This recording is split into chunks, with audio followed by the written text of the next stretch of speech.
is a time of changes. Now is the time to move on.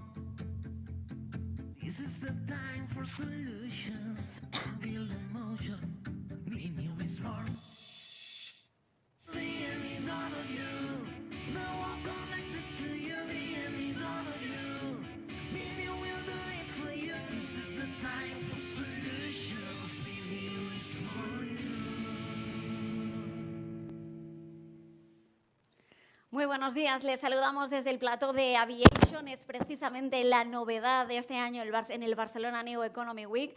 Les saludamos desde el edificio del D-Factory en Barcelona y como decíamos, este año es importante porque estrenamos este nuevo plató, esta nueva vertical donde expertos en el sector pues nos van a poner encima de la mesa y van a debatir sobre las novedades que hay ahora mismo encima de la mesa. Vamos a hablar de tecnología, vamos a hablar de innovación, vamos a hablar de prácticas también sostenibles, de digitalización y todo ello lo vamos a hacer en esta primera sesión inaugural que se titula Una ventana abierta al mundo aeroespacial.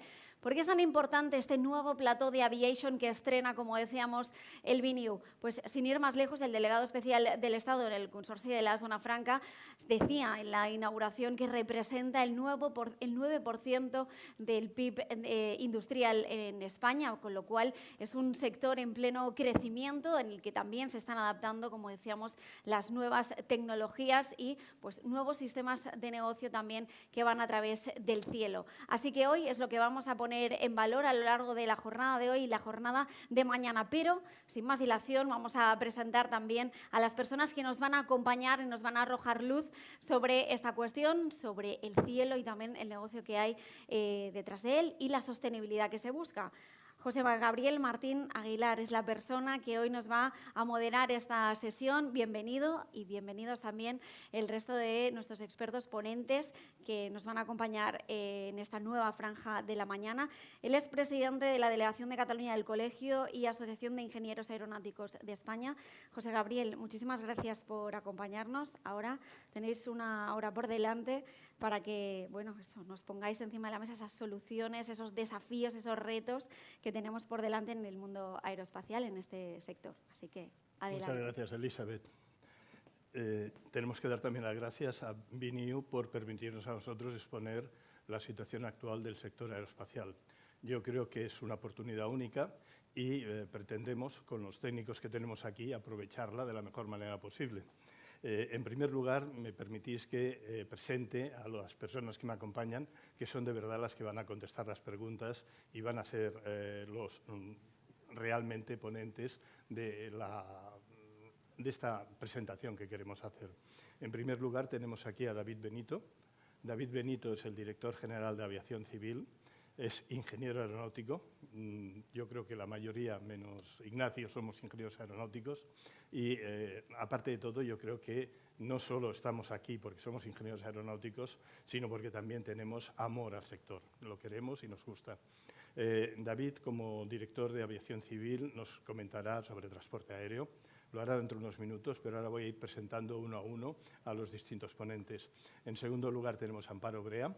Amparo es la responsable de innovación, sostenibilidad y, yo digo, atención al cliente, experiencia al cliente realmente. Sé que me he quedado atrasado, pero es experiencia al cliente.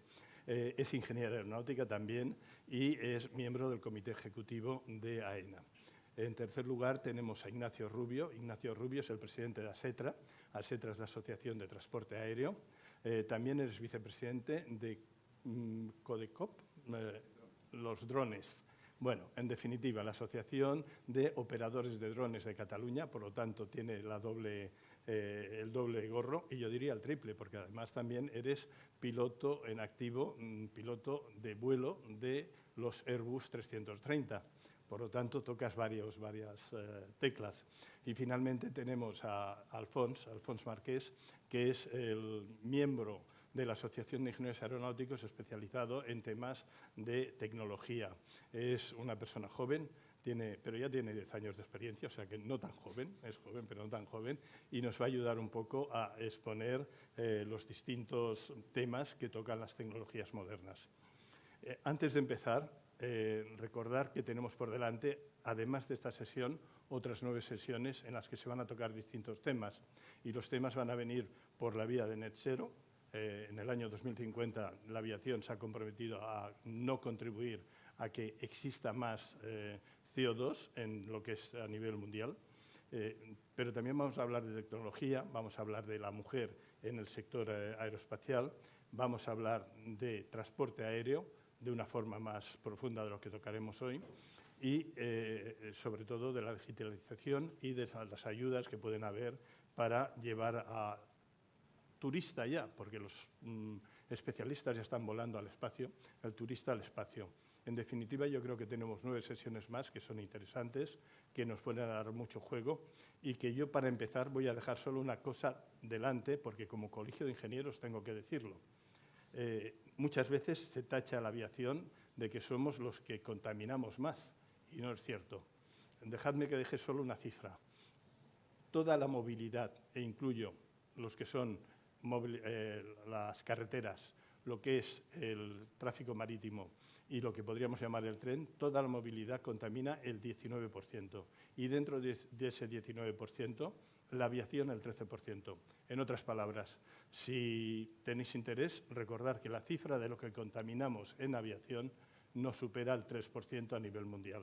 Por lo tanto, a lo mejor habría que hacer algo en otros sectores, que sé que se está haciendo, pero poner más énfasis ahí. No somos los malos de la película, yo diría que somos los buenos, porque, y es la otra cifra interesante, el sector va a poner encima de la mesa en los próximos años, para conseguir ese Net Zero Contribution, vamos a poner 825.000 millones de euros. Y eso es una cifra muy alta para conseguir que ese 3% desaparezca por completo.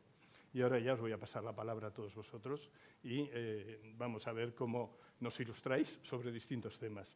Oye, el primero de todos es que el tráfico aéreo a nivel europeo está incrementándose, mejorando de una forma muy importante.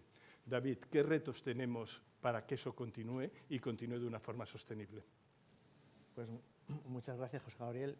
Lo primero de todo, buenos días a todos y muchas gracias a la organización por permitirme estar aquí. Para mí es un honor y esperemos que esta corriente de aviación se consolide en los próximos años y que sea un éxito. Como bien dices, el transporte, digamos, nosotros en España ya hemos recuperado hace 2 años ya prácticamente lo que fue antes de la COVID. Estamos en cifras récord. Este año seguro vamos a superar los 300 millones de pasajeros en la red y esto está pasando también en el sur de Europa, en los países del sur de Europa, Italia también, probablemente tirando por el del turismo y todas estas cuestiones. Entonces, un poco por ver los retos que tenemos, yo diría que uno es el que siempre hemos tenido, el que siempre ha habido en la aviación, que es mantener los niveles de seguridad. Sé que puede resultar repetitivo decir esto no es nuevo, efectivamente, pero en un contexto en el que se está creciendo a los ritmos que estamos haciéndolo, que los cielos cada vez están más congestionados, que tenemos conflictos bélicos que espero que sean coyunturales, pero que están ahí, cerrando espacios aéreos importantes, como el de Ucrania, como ahora en el Golfo, o sea, en Oriente Próximo. Todo esto hace que sea un contexto cada vez más complicado y en el que vamos a tener que mantener los niveles que siempre hemos tenido, porque esto es lo que siempre nos ha caracterizado, la seguridad. Al tiempo, esto también es otro de los retos que tenemos, es la capacidad. Es decir, las infraestructuras, tanto las que son aeroportuarias como las que son de navegación aérea, tienen que ir creciendo al ritmo que demanda el crecimiento del sector.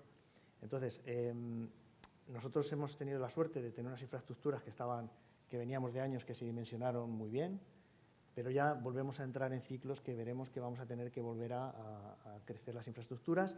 Y no solo eso, incorporar profesionales, pilotos, ATCOs, controladores,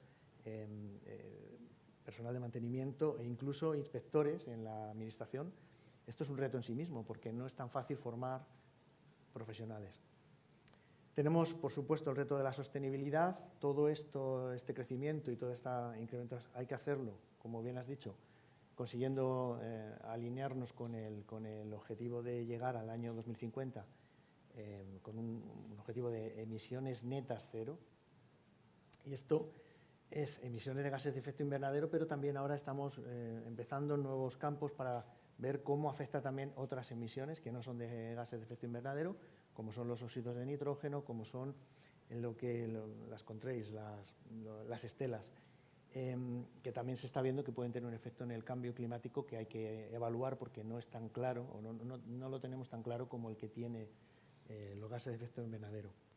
Y una nota que tengo aquí que es muy importante y es: no olvidemos el ruido aeroportuario, que puede ser un elemento que limite mucho la capacidad de crecimiento de los aeropuertos, sobre todo europeos, en el futuro. Entonces tenemos que seguirlo muy de cerca. Hay que acomodar nuevos entrantes.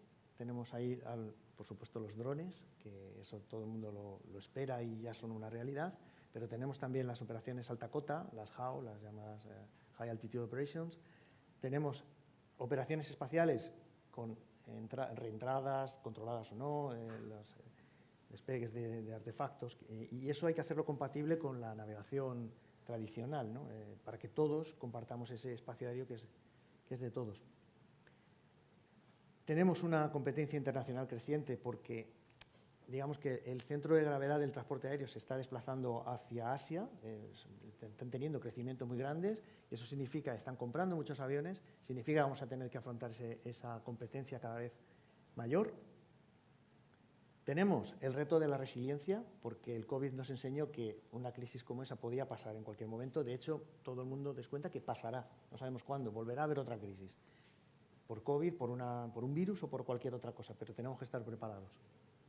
Y luego todo esto hay que hacerlo sin olvidar la dimensión humana, es decir, no podemos permitir que en el sector se degraden los sistemas, los estándares sociolaborales. Tenemos que mantener unos estándares sociolaborales altos. Necesitamos gente cualificada, necesitamos atraer controladores, pilotos, mecánicos, ingenieros, solventar la brecha de género. Ya vemos que hay cierta brecha, porque solo un 25 aquí representado, pero es verdad que somos un sector en que la mujer está infrarrepresentada, hay que conseguir atraer hacia el sector a la mujer también.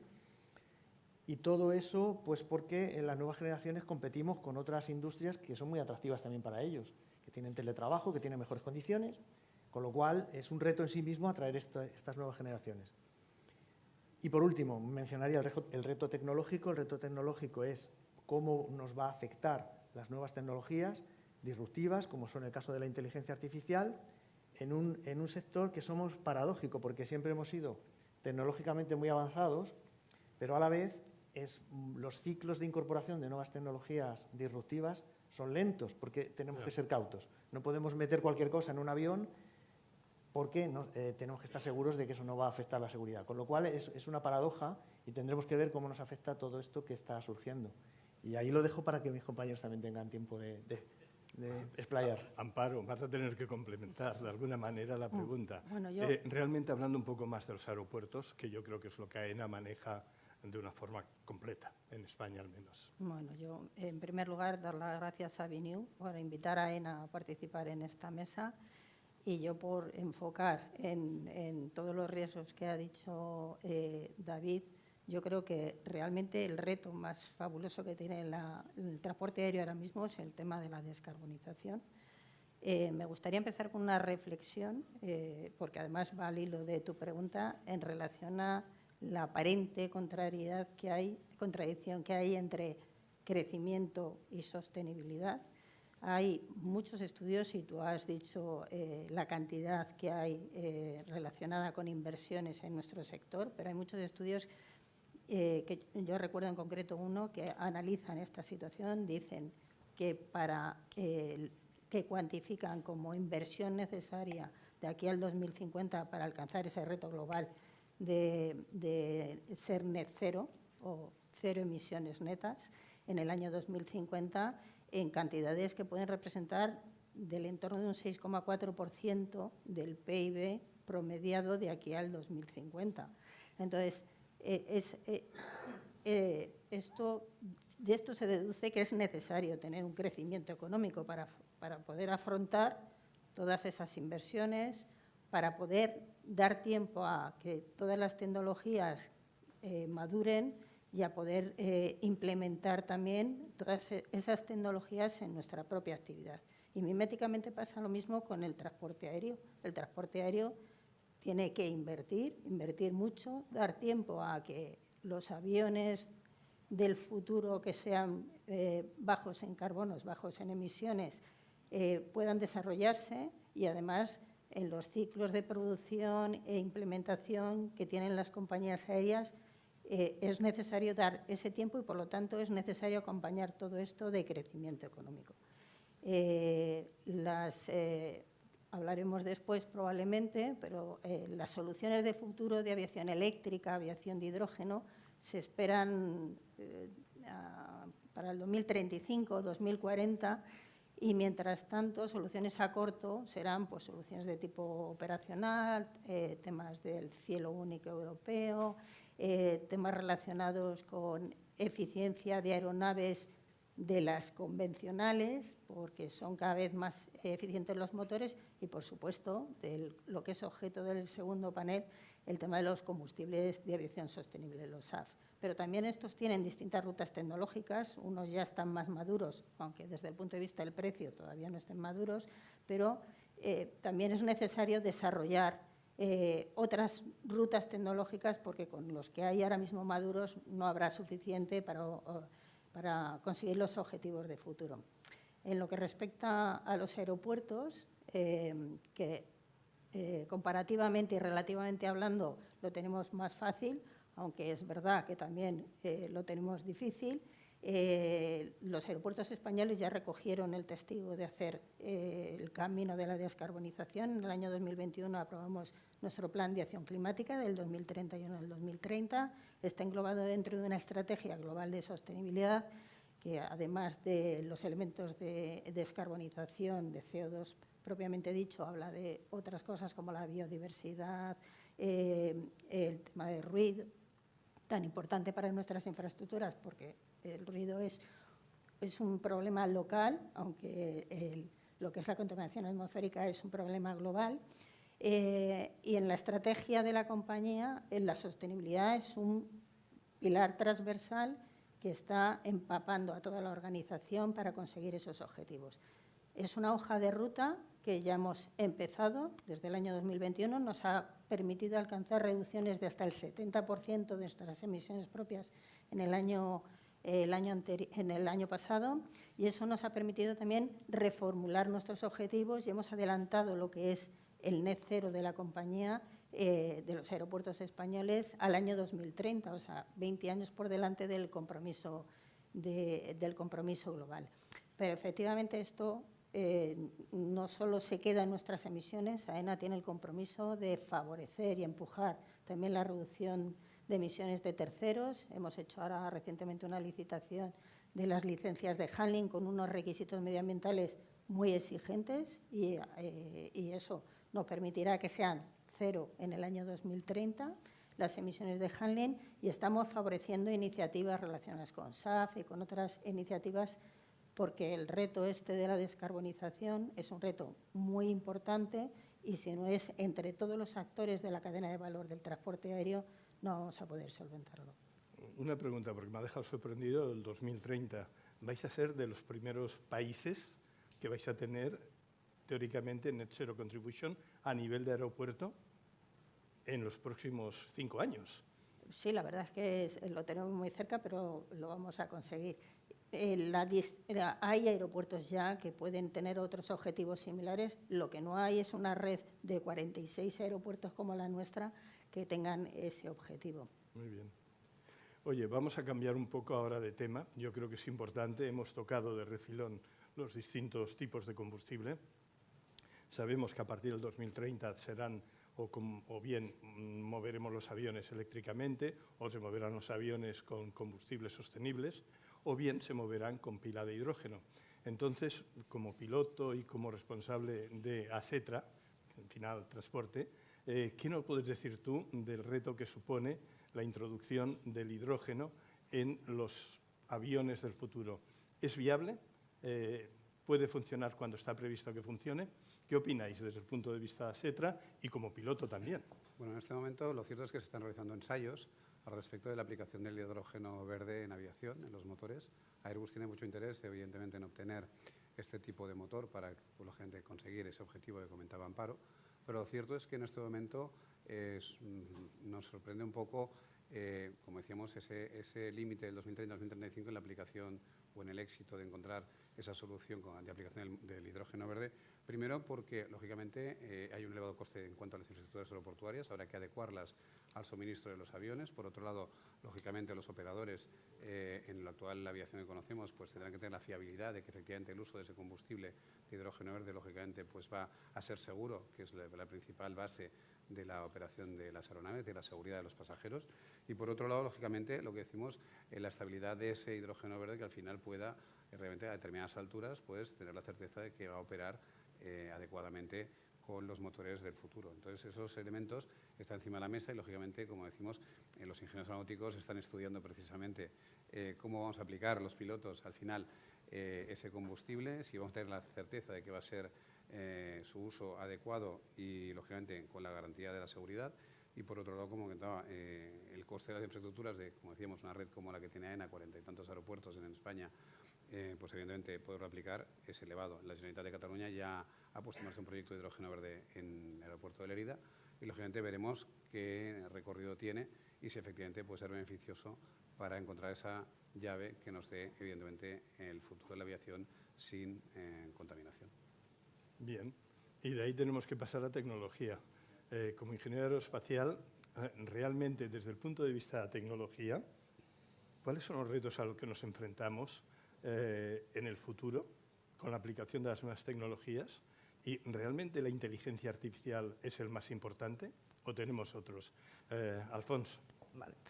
Primero de todo, muchas gracias a Viniu por la invitación y, dando seguimiento a lo que ha dicho el compañero David, la inteligencia artificial realmente, nosotros como sector siempre estamos en la punta de lanza en muchas tecnologías, en computación de fluidos, nuevos materiales, pero realmente la inteligencia artificial, al nosotros querer tanta seguridad, vamos un poco retrasados.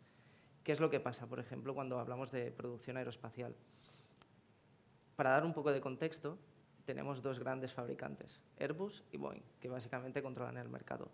Airbus y Boeing ya no son fabricantes como tal, sino agregadores de empresas que hacen el diseño, que hacen la construcción, etc. ¿Qué problemática tenemos aquí? Básicamente la comunicación y la transmisión de datos entre estas empresas. Al final lo que nos falta es una única fuente de la verdad donde todo el mundo pueda consultar. Esto se llama el Digital Thread, que es donde Airbus, Boeing están trabajando hoy en día, que es la capacidad de que cualquiera de sus contratos de empresas que están trabajando para ellos tengan una unidad de información donde puedan guardar los datos y puedan acceder posteriormente para la toma de decisiones, no solo en el diseño, pero también en la fabricación y el mantenimiento. Por ejemplo, hemos visto casos de aviones de Boeing que han tenido diferentes tipos de accidente y que han sido, que están ahora parados porque no pueden volar. ¿Qué pasa? Toda esta información, si hubiera una única fuente de la verdad, la gente que ha trabajado en el diseño y los fallos que se han detectado podría visualizarlo y a partir de ahí iterar y tener nuevas soluciones. Entonces, al final, el reto es mucho más simple. La inteligencia artificial, cuando llegue, seguro que será muy importante, pero ahora necesitamos tener unos datos de calidad y que permitan ser útiles. Porque, al final, inteligencia artificial sin datos de calidad no aporta nada. Además de la parte esta de Digital Thread, también lo que se está haciendo en paralelo es lo que se conoce como Digital Twin.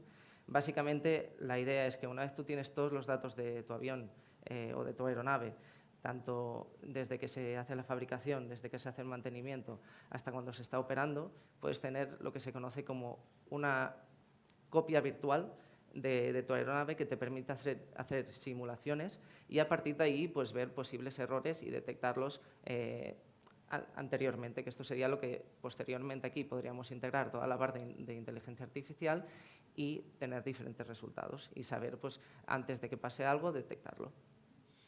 En definitiva, parece mentira, pero lo primero es conseguir tener solo un tipo, ya no puede ser VHS, no puede ser el sistema Sony, tenemos que tener un tipo de comunicación entre los distintos proveedores de los grandes fabricantes que puedan comunicarse entre ellos. Correcto. ¿Y eso está muy lejos?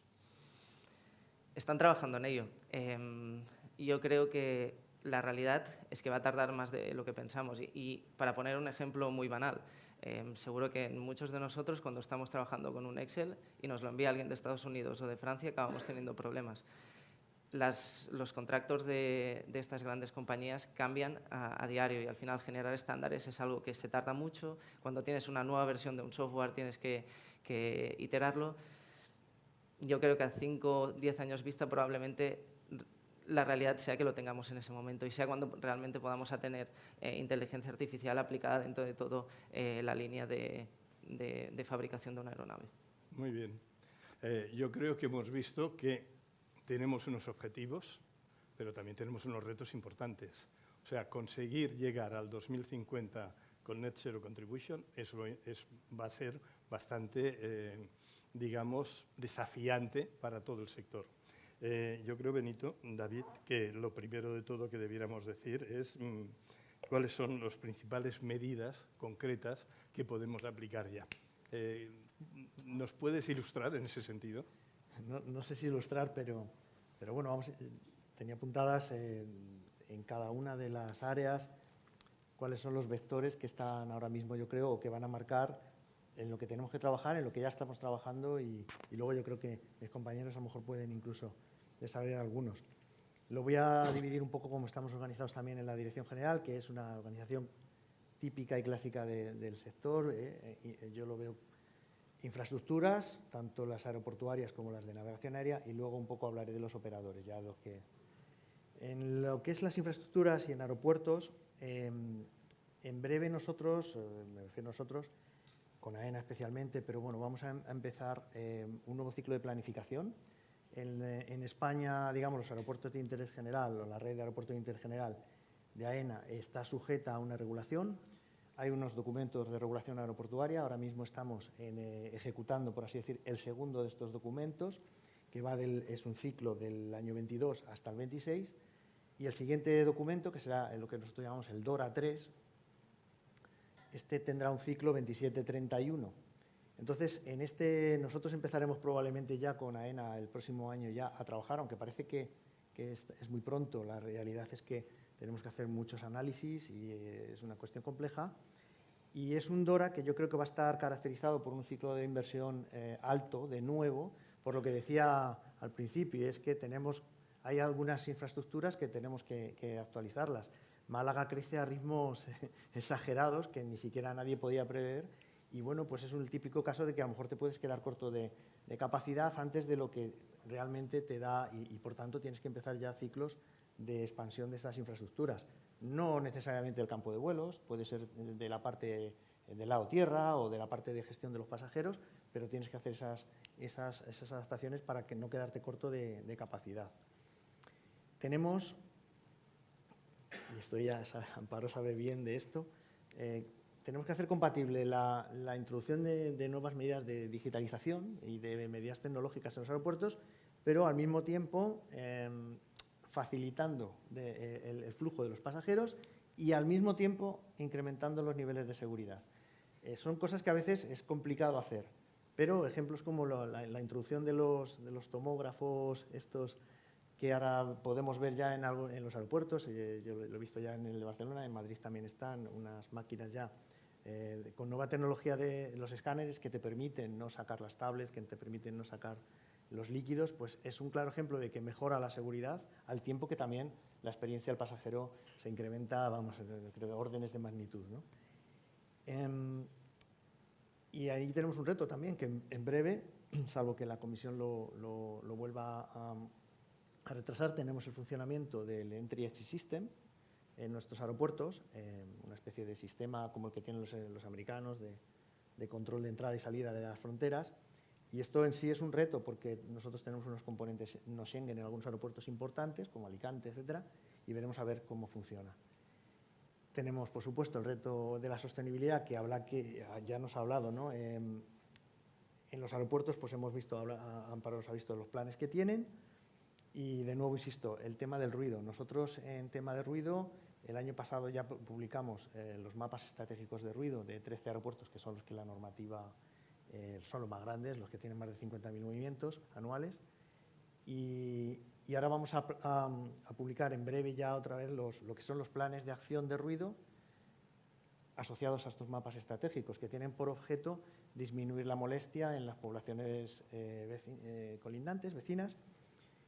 y que de por sí, pues ya digo, es un reto per se porque tenemos que, sin restringir capacidad, tenemos que lograr que realmente el impacto acústico sobre las poblaciones disminuya, porque realmente es un tema que preocupa en Europa, ¿no? Y en todo el mundo. En cuanto a la resiliencia, pues es un tema también complejo. Estamos viendo que cada vez hay más disrupciones. En Eurocontrol decían que el año pasado el 40%, yo creo, de los retrasos era debido a condiciones meteorológicas adversas. Está creciendo mucho, ya sea por el cambio climático, por razones porque se vuela más, no lo sé, pero el caso es que lo que es la climatología adversa está afectando mucho. Y en cualquier caso, las disrupciones al final se sufren en los aeropuertos. O sea, es decir, el pasajero, aunque el aeropuerto no tenga nada que ver, y a lo mejor hay una huelga en medio de Francia, por poner un ejemplo, pues al final los pasajeros se quedan en el aeropuerto. Hay que ver cómo tratamos eso. Y luego está el tema de los nuevos entrantes, que en la vertiente de los aeropuertos yo veo que tenemos los vertipuertos. Los vertipuertos, el día que lo que se llama la Advanced Air Mobility o la Urban Air Mobility, digamos los aerotaxis que todo el mundo espera que pueda haber por nuestros cielos, lo primero que tenemos que hacer también es dónde van a operar estos drones, y esto es un reto en sí mismo, porque digamos que la legislación que hay en materia de aeropuertos está bastante desarrollada, muy consolidada, tenemos. Pero los vertipuertos no es el caso.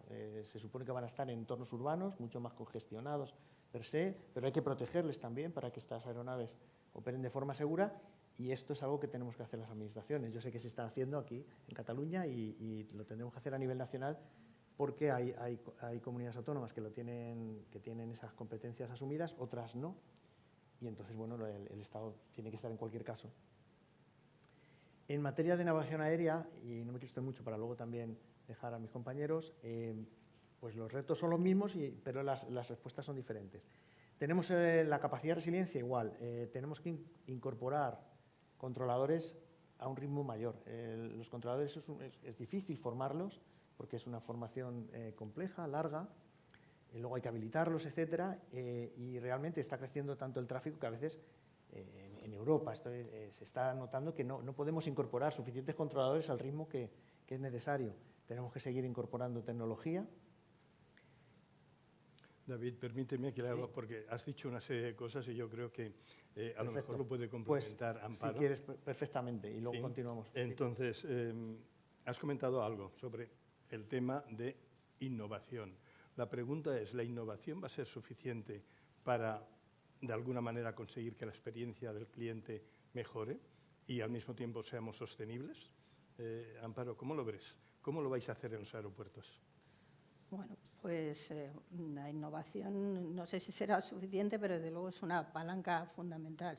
En el sector del transporte aéreo y en la industria de la aviación, la parte de investigación, la I grande, siempre ha estado en la mente de todos. La innovación pequeña está calando cada vez más en la cultura de todos los operadores. Ahora mismo no creo que haya ningún aeropuerto del mundo que no haya, o ninguna aerolínea que no haya recurrido a la innovación abierta y al contacto con startups a través de aceleradoras, incubadores, llámale como sea, porque es una palanca fundamental para satisfacer las necesidades de nuestros pasajeros del futuro. Aunque es difícil adivinar y prever ahora mismo cuál será el comportamiento de los pasajeros del futuro, porque además eso obedece a razones pues, muchas veces culturales, sociales, generacionales.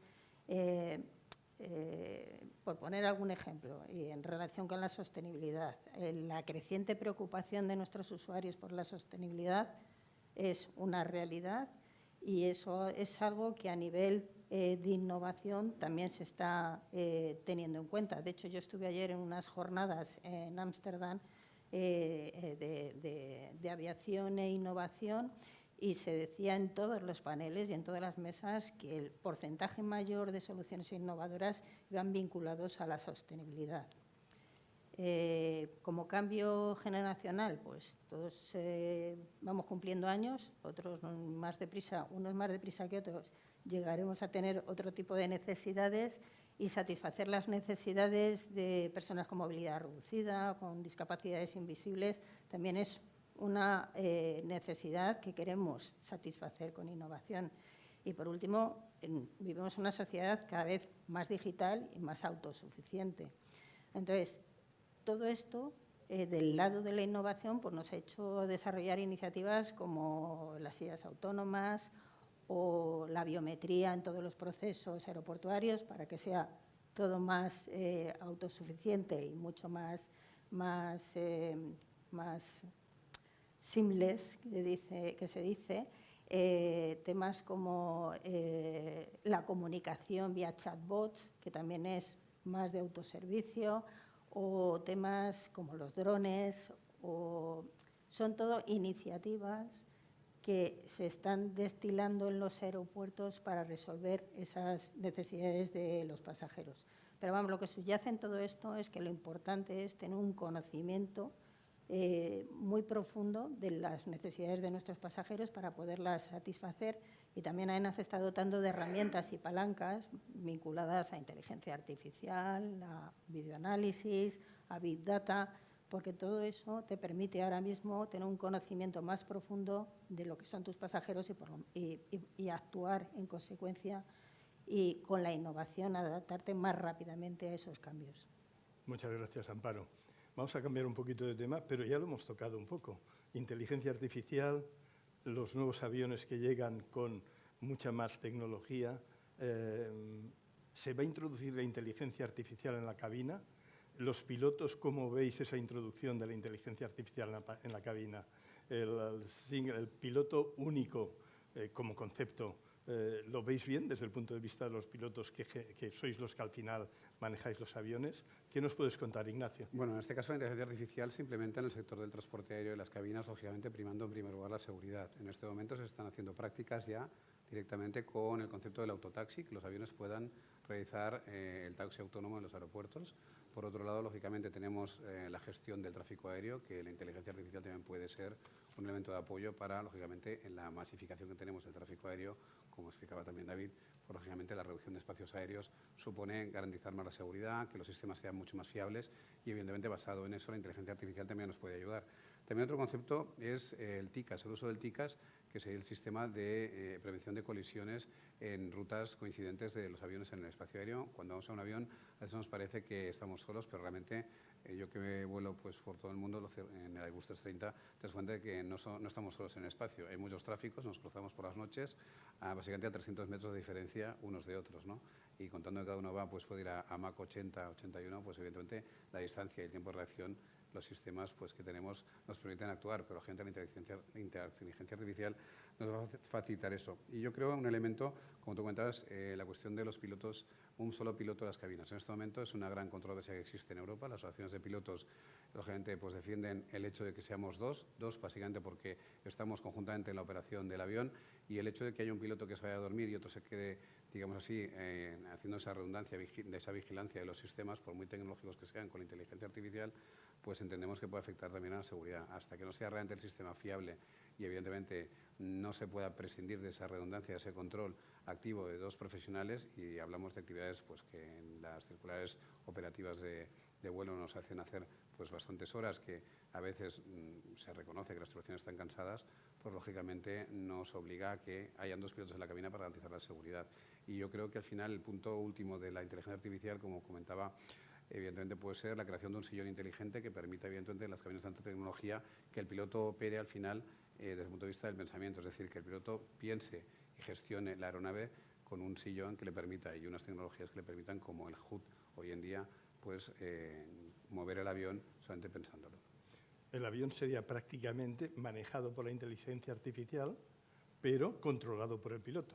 Efectivamente, yo creo que evidentemente ningún usuario de un avión piensa, como pasa en los trenes, que pueden ir solos sin un maquinista, sobre todo básicamente porque evidentemente hasta que no se demuestre que el factor accidente o el factor incidente en la aeronave y el factor humano en aviación es muy importante en cuanto al error, pues lógicamente esa fiabilidad de los sistemas tiene que ir complementado por alguien que supervise y que garantice a los pasajeros que efectivamente la operación es segura, aplicando todas las medidas necesarias para que eso sea así. Muy bien. Si me Alfonso, permites, vamos a dar un salto.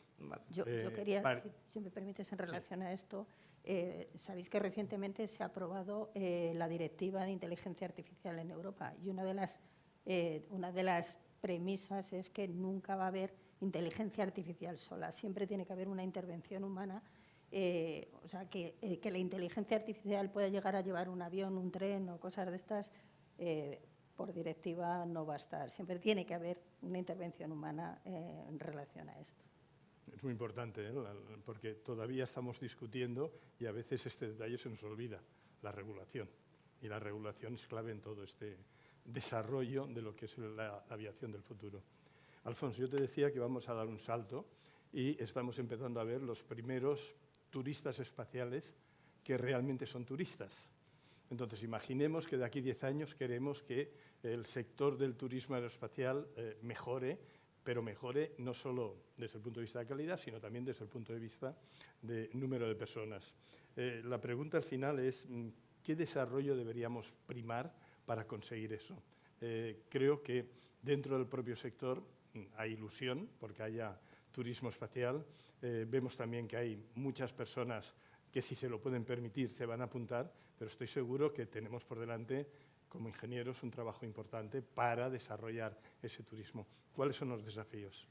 Como bien comentas, por ahora es aspiracional, ¿no?, el turismo espacial como tal, pero hay dos puntos muy importantes. Uno es la democratización y la otra es sostenibilidad.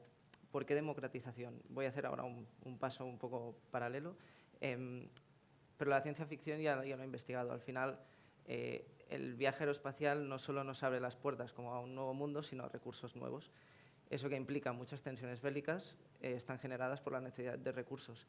En cambio, si somos capaces de explorar el espacio y sacar partido de él, pues muchos recursos ya no serían tan escasos como los que tenemos ahora. Por lo tanto, la democratización es importante para que todo el mundo pueda acceder al espacio y no solo unos pocos puedan sacar partido de él, porque si no es donde se generan al final estas diferencias de clase. Y hay empresas, de hecho, como Planetary Industries y Deep Space Industries, que están investigando cómo sacar partido de todos esos recursos que tenemos en el espacio y que realmente nos solucionarían muchos problemas que tenemos hoy en día. Y también la parte sostenible, que es la que más nos impacta directamente.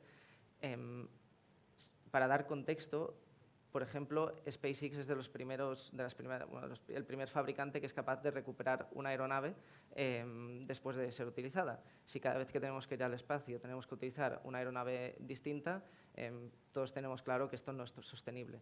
Además, sin ir muy lejos, hasta hace pocos años, todo el sistema de combustión de un cohete venía de lo que había generado la antigua Unión Soviética. Por lo tanto, no primaba que fuera sostenible el tipo de combustible que estábamos utilizando. Por lo tanto, también ser capaces de enviar aeronaves en el espacio sin contaminar lo que se contamina hoy en día es uno de los retos al que nos enfrentamos. Cuando consigamos ser sostenibles, también conseguiremos democratizar el viaje al espacio. Muy bien, muchas gracias. Creo que hemos hecho lo posible por ajustarnos al tiempo que teníamos. Nos han dado un aviso ya, nos han dicho que tendríamos que estar acabando. Yo creo que para hacer un pequeño resumen de la situación, yo os diría sencillamente que es posible llegar al año 2050 con una contribución nula por nuestra parte a la generación de CO2, pero que tenemos retos importantes por delante y que la tecnología no siempre se ajusta, esto lo puedo decir yo posiblemente, a los timings, a los tiempos que nos están poniendo a veces los políticos. Voy a ser apolítico en este caso. En cualquier caso, muchísimas gracias a los cuatro, David, Amparo, Ignacio y Alfonso, por el trabajo y sobre todo por la presentación. En las 9 sesiones que vienen a continuación se encargarán de explicar un poquito más. Muchísimas gracias por compartir también vuestra experiencia y los conocimientos sobre el sector. Iba tomando notas y me ha llamado la atención que también hicieras hincapié solo empezar la sesión en que no es el sector que más contamina, porque es verdad que al menos se habla de que a nivel la gente pues que puede ser así, ¿no? Entonces, romper una lanza pues a favor de todo el trabajo que está haciendo en cuanto a sostenibilidad y reducción de huella de carbono del sector, pues es importante. Decíais que Europa prevé reducir las emisiones en un 55%, es uno de los objetivos en el año 2030. ¿Creéis que es factible que se puedan reducir a nivel europeo un 55%? ¿O es demasiado...? Pues, mira, si me permites, yo creo que sí se puede. Sí se puede. O sea, confío en que, digamos, a nivel europeo tenemos, acaba de entrar hace muy poco el Refuel, que se llama, el Refuel Aviation, que va a obligar a seguir una senda creciente de introducción de combustibles sostenibles, y se supone que está calculada para que esa contribución, junto con las otras que se esperan, también en la parte de espacio aéreo, también en otras contribuciones, pues lleguen a poder alcanzar ese objetivo. O sea, yo sí que creo que se puede. Es verdad que tenemos que poner todos, pero creo que sí, que es alcanzable. Bueno, pues nos quedamos con ese dato. También añadías que era importante también reducir el impacto acústico, que es algo que estamos hablando mucho de la sostenibilidad, pero en este sentido a veces no tenemos tan en cuenta a nivel acústico cuál es ese impacto. Los aerotaxis, también habéis hablado de eso, de la regulación de los vertipuertos, que es importante cómo las administraciones ya están trabajando en ello, pero que a nivel nacional también debería haber un consenso y una regulación en este sentido. Habéis hablado de la sostenibilidad, como decíamos, como eje principal de este debate. Desde AENA comentabais que además estabais trabajando mucho en las necesidades y haciendo un esfuerzo sobre cuál es la necesidad del viajero en este momento y enfocándoos hacia ese trabajo. La inteligencia artificial es uno de los temas que vamos a tratar a lo largo de estos 2 días, y también ponían el foco en la regulación europea, cómo es de importante también saber que la inteligencia artificial nos ayuda, pero que los aviones no se van a pilotar solo con inteligencia artificial, sino que siempre tiene que haber un piloto para tranquilidad también de todos los pasajeros. Pero el trabajo en la regulación también es una de las materias a tratar, y los turistas espaciales, que ya podríamos dedicar también otra sesión a hablar de ello, y habéis dado una pincelada. Pero son muchos los temas que habéis ido tratando a lo largo de estos 45 minutos. Solo me queda daros las gracias. Creo que hay mucho trabajo aún por hacer, pero habéis dado pues eso, detalles del trabajo hacia donde está yendo. Muchísimas gracias. Gracias por moderar la sesión, José Gabriel. Nos vemos estos días siguiendo con toda esa temática aeroespacial y cómo está pues desafiando el sector. Hasta ahora. Fabricamos talento, fabricamos innovación y, cómo no, sostenibilidad. Fabricamos una nueva economía y un mundo nuevo, en 3D, por supuesto. Pero sobre todo, fabricamos futuro. Y es que fabricamos empleo para más de 137.000 trabajadores. Fabricamos oportunidades globales de negocio en un espacio de más de 10 millones de metros cuadrados. Y fabricamos servicios de vanguardia y ventajas competitivas para más de 175 empresas. Consorcio de la Zona Franca. Fabricamos oportunidades para tu futuro.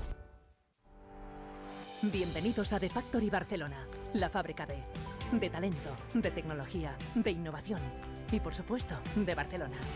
Y es que The Factory consolida a Barcelona como la capital europea de la industria 4.0, de la digitalización, de la transformación, creando en la ciudad 1.500 puestos de trabajo directos y 5.000 indirectos, cerca del metro, del puerto y del aeropuerto, e impulsada por el Consorci de la Zona Franca de Barcelona. Barcelona Activa et connecta quan busques feina o formació, quan vols emprendre o impulsar el teu negoci. Connecta amb Barcelona Activa i aconsegueix els teus reptes professionals. Descobreix com a barcelonaactiva.cat. Barcelona es desconectar. Es volar. Barcelona es descubrir. Es compartir. Barcelona es tocar el cielo. Barcelona es parar el tiempo.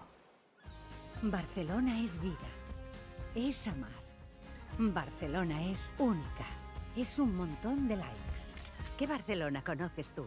Descúbrelas todas en barcelonaesmuchomás.es.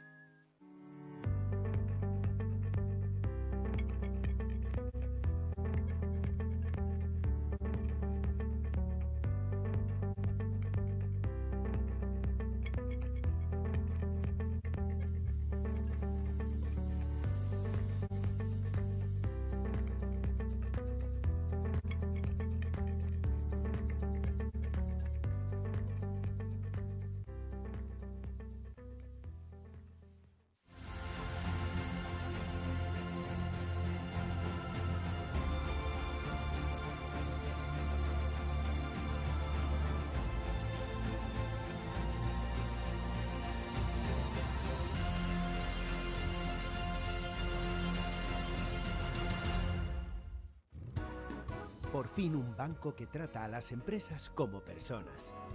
Ibercaja, el banco del vamos. Más de 314 millones de pasajeros han pasado por los aeropuertos del Grupo AENA en España y en el mundo. Un 23% más que en 2019, antes de la pandemia y anterior récord, y un 16% más que en 2022. En AENA hemos vuelto a demostrar que los nuestros son los aeropuertos más seguros, eficientes, sostenibles y acogedores del mundo, catalizadores de la economía y el turismo. AENA, aeropuertos para ti.